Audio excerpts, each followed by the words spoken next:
नमस्कार सर्वांना. श्री स्वामी समर्थ. उन्हाळ्यांच्या मुलांच्या सुट्ट्या सुरू आहेत. मुलांना रोज रोज पोळी भाजी खावी वाटत नाही. त्यामुळे आज मी मुलांच्या आवडीची पावभाजी बनवायची ठरवली. त्यासाठी पावभाजीसाठी लागणाऱ्या सर्व भाज्या धुवून कट करून घेतल्या व कुकरमध्ये शिजायला ठेवून दिल्या. भाज्या छान शिजल्या की त्यामध्ये राहिलेलं पाणी साईडला काढून घेतलं. नंतर ते भाजीमध्ये घालण्याच्या कामाला येते. बीटाचा छान रंग आलेला आहे. तुम्हीही भाजीला रंग येण्यासाठी कलर न वापरता बीट घालायचं, त्यामुळे भाजीला छान रंग येतो. ह्या भाज्या मॅशरने छान मिक्स करून घ्यायच्या. भाजीसाठी लागणारं आलं लसूण पेस्ट, एक कट केलेला कांदा व कोथिंबीर, मसाला. भाजी बनवण्यासाठी कढईमध्ये तेल घ्यायचं. त्यामध्ये मोहरी व जिरे छान तडतडू द्यायचे.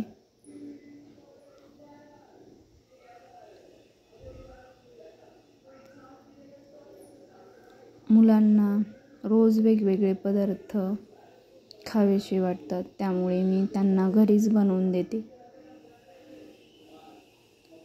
मोहरी जिरे छान तडतडले की त्यामध्ये आलं लसूण पेस्ट घालून घ्यायची. ती छान तळू द्यायची.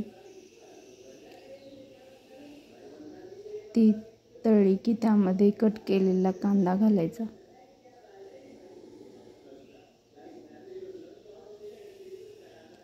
कांदा चांगला लाल होईपर्यंत भाजायचा. यामुळे भाजीला चव छान येते.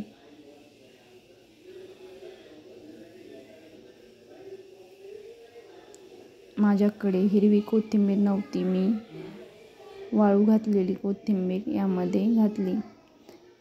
या कोथिंबीरीने सुद्धा भाजीला चव छान येते.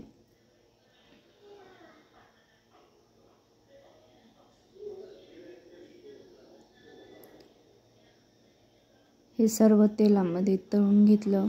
नंतर यामध्ये हळद व लाल तिखट घातले. मुलांना जास्त तिखट सहन होत नाही, त्यामुळे लाल तिखट कमीच घातले. नंतर यामध्ये सुहानाचा पावभाजी मसाला घातला.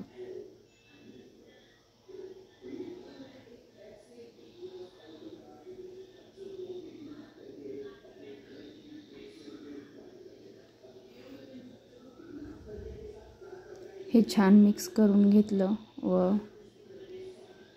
आपण शिजवलेल्या भाज्या त्याची सर्व पेस्ट यामध्ये घालून मिक्स करून घेतलं.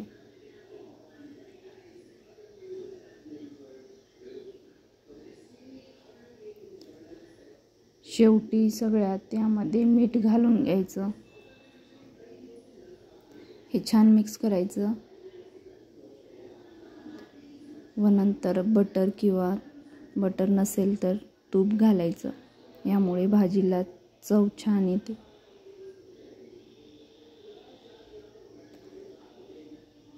तुम्हाला भाजी घट्ट आवडत असेल तर पाणी नाही घातलं तरी चालेल. मी भाज्याचं पाणी यामध्ये घातलंय. नंतर बटर घालून घेतलं व छान भाजी मिक्स केली. तयार आहे आपली पावभाजी.